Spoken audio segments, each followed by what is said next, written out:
Assalamualaikum warahmatullahi wabarakatuh. Anak-anakku, apa kabar semuanya? Alhamdulillah kita semua sehat walafiat. Jumpa lagi dengan saya di sini. Kita akan belajar tentang budidaya unggas. Nah, topik yang di sini yang kita bahas sesuai dengan KD, yakni sumber daya usaha pengelolaan budidaya unggas, dan yang kedua tentang sarana produksi. Nah, di sini dalam pembelajaran ini saya akan memberikan penjelasan kepada adik-adik semua, pada anak-anakku, di mana dalam teknik budidaya unggas ini tentu saja memerlukan sumber daya usaha, sumber daya utama, kemudian yang kedua yakni sarana produksi. Nah, sarana produksi dan sumber daya ini sangat menunjang dalam proses budidaya. Dan untuk Anda untuk memahami bagaimana teknik budidaya ini, di sini saya akan menayangkan video saya berkunjung ke tempat usaha budidaya unggas ayam kampung Super. Saya berkunjung ke tempatnya Bapak Ardin Muhammad. Di sana saya sudah mewawancara beliau, yaitu tentang sarana produksi dan juga sumber daya sekalian. Jadi di sini anak-anakku mampu mendeskripsikan apa yang menjadi isi video saya. Jadi menyangkut dua topik ini, yakni tentang sumber daya usaha dan juga sarana produksi usaha budidaya unggas. Jadi ini Anda bahas secara kelompok, ya. Anda mencermati video saya ini, video saya tentang wawancara langsung dengan pelaku usaha budidaya di Desa Bulango. Jadi alamatnya di Desa Bulango, Kabupaten Bone Bolango. Jadi di sini tugas anak-anakku mengamati video saya, kemudian mendeskripsikan apa yang menjadi isi video saya tentang teknik budidaya unggas. Oke, Anda cermati dengan benar ini isi video, lalu Anda mampu mendeskripsikan secara kelompok bersama-sama di dalam kelas. Setelah itu Anda bisa mempresentasikan kembali apa yang menjadi isi video saya tersebut. Oke, silakan tonton video saya.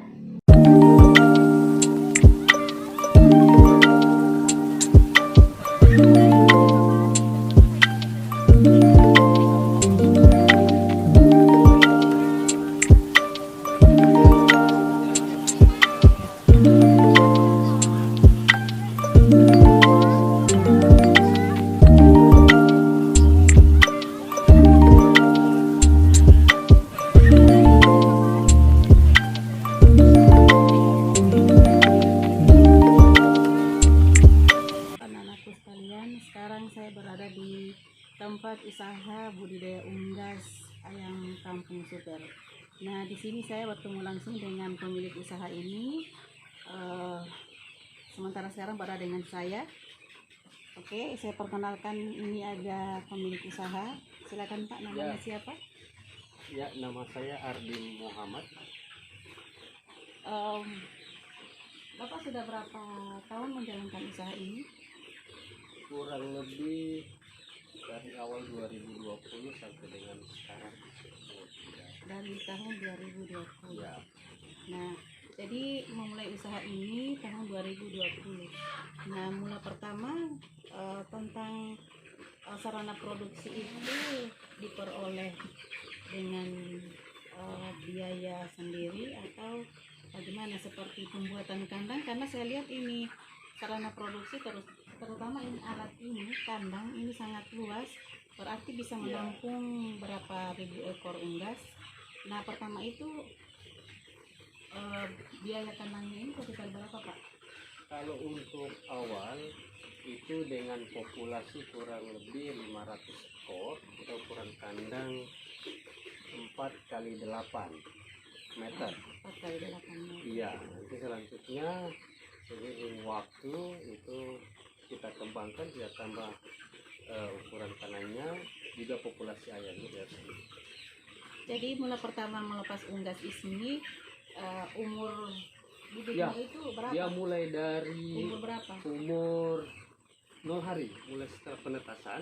Karena posisinya ke bibitnya atau DOC-nya itu kita ambil lokal, sehingga begitu hari ini ditetaskan di perusahaan penetasan, itu langsung didistribusikan ke peternak, termasuk ke kita sini. pas kita terima di umur 0 hari 6 hari. sampai dengan panen itu paling cepat 60 hari.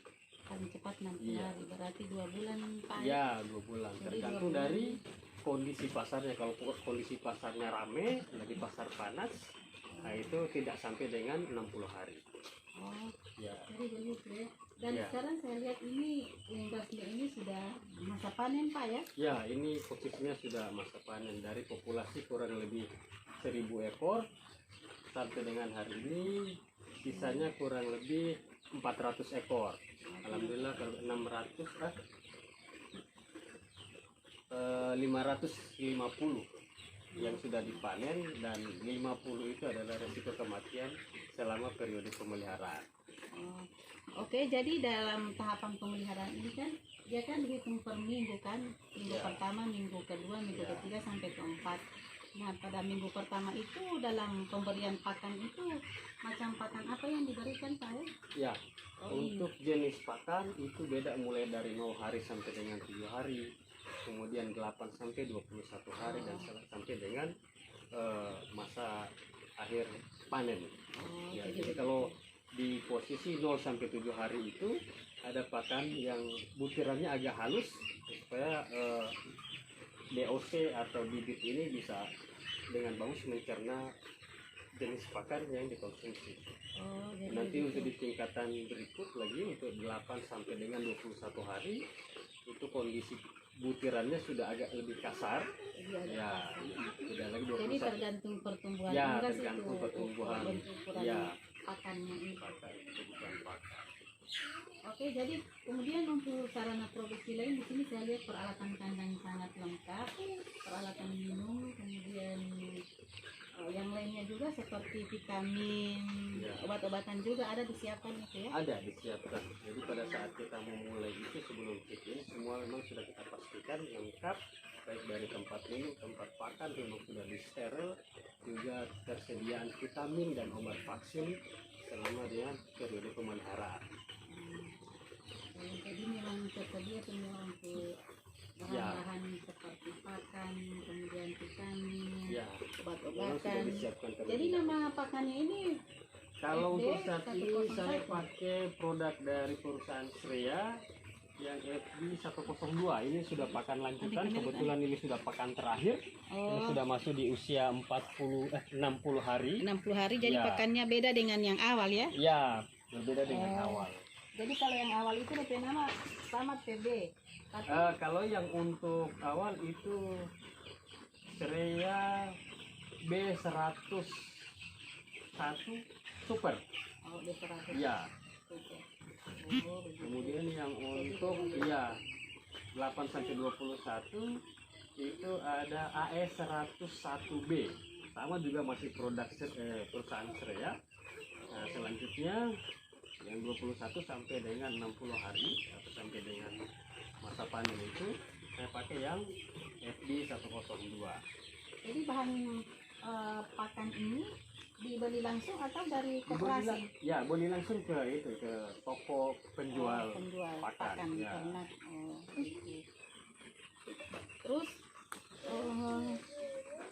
jadi sisa unggas sekarang yang apa Ya. sudah masuk masa panen ini, tapi sebelum melepas bibit itu berapa jumlah bibit yang Jumlah dilepas? bibit yang dilepas awal itu adalah kurang lebih 1000 ekor. 1000. Ya. Lalu ada yang mati? Ada. Ada yang Selama mati ya? pemeliharaan pasti tetap ada mati. Ada yang mati, ya. tapi tidak terlalu banyak Pak ya? Alhamdulillah untuk yang ini kurang lebih 7%. Cuma memang dalam proses pemeliharaan ini masih di 8 sampai dengan 35 hari ada kondisi kena sedikit penyakit, dan alhamdulillah itu cepat tertangani sehingga tidak terlalu banyak resiko yang terjadi. Oh, begitu. Ya. Jadi biasa kalau penyakit yang melanda itu macam penyakit apa? Apa berak kapur atau? Ya, termasuk juga berak kapur, ada juga gumboro. Itu yang paling bahaya, gumboro. Ketika kalau memang unggas kena penyakit gumboro itu kurang lebih 50 sampai 60% resiko kematian. Oh, karena Ya, gumboro itu kan, virus ya? Virus. Virus sama dengan Ya, flu ya? ya. Oh, Sama tetel. Kalau yang ini ya, sama istilahnya dengan CRD tetelo yang itu ya? kemarin menimpa 2 kali untuk yang unggas Berak periode kapur. kali ini. Ya, berak kapur sih Alhamdulillah sampai sekarang belum pernah. Berikut Pak, ini saya lihat kandang ini bentuknya kandang postal ya. Ya, Kandang postal. Jadi kandang postal itu dia menggunakan lantai butur seperti ini ya. ya, Menggunakan sekam menggunakan padi. sekam Nah, padi. sekam padi ini kalau sebulan jalan dalam pemeliharaan apa diganti sekamnya? Untuk penggantian sekam tergantung dengan kondisi sekam. Kalau memang kondisinya sudah mulai bau, itu sudah harus segera dibersihkan. Tidak harus ada ketentuan iya. batas waktu berapa hari pemakaian. Oh iya betul. Karena Jadi semakin besar kondisi unggas itu, kotorannya semakin banyak dan semakin bau. oh, Makanya dikondisikan untuk penggantian nitrat. terus kalau pemasarannya bagaimana? Kalau untuk pemasaran, kita memang sudah ada yang istilahnya pengepul. Oh, pengepul. Ya, nanti mereka yang